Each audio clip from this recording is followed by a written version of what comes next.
The Bremen Town Ghosts, written by Wiley Blevins, illustrated by Steve Cox. Some tales are old, so old that the truth begins to rust. What's the truth in this tale?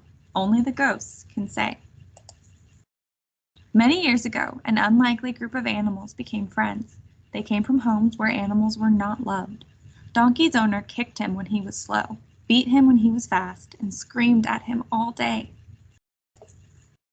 Dog's owner was no kinder. He forced Dog to sleep in the mud, and he fed Dog only once a week.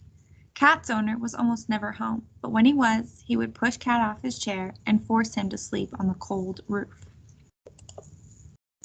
Rooster's owner hated only one thing, the morning crow of a rooster, so every sunrise he would throw things at Rooster to stop him. One day, each animal had had enough, so when their owners left for the day, each decided to run away. "Hee-haw," said Donkey, "to Bremen town I will go." "Roof, roof, grrr," said Dog, "to Bremen town I will go." "Meow, meow, purr," said Cat, "to Bremen town I will go." "Cock-a-doodle-doo," said Rooster, "to Bremen town I will go." On the road, the animals met. They joined together and sang, "Cock-a-doodle-meow, hee-haw, ruff. Now we can escape from a life too rough." Along their journey, the animal friends spotted a hut on a hilltop. "Maybe this will be a good place to live," said Donkey. As they approached the hut, the animal friends saw a light. A group of robbers were inside counting their money and feasting on a grand meal. "We are so hungry," cried Rooster. "How can we get some of that food?" asked Donkey. "Let's scare off the robbers," said Cat. "We can pretend to be a ghost," said Dog. So Dog climbed on top of Donkey, Cat climbed on top of Dog, and Rooster hopped on top of them all. They leaned against the window, casting a giant ghostly shadow. Then they began to make loud haunting noises. Frightened, the robbers fled the hut, and as they fled, the animals saw who the robbers were, their mean and evil owners.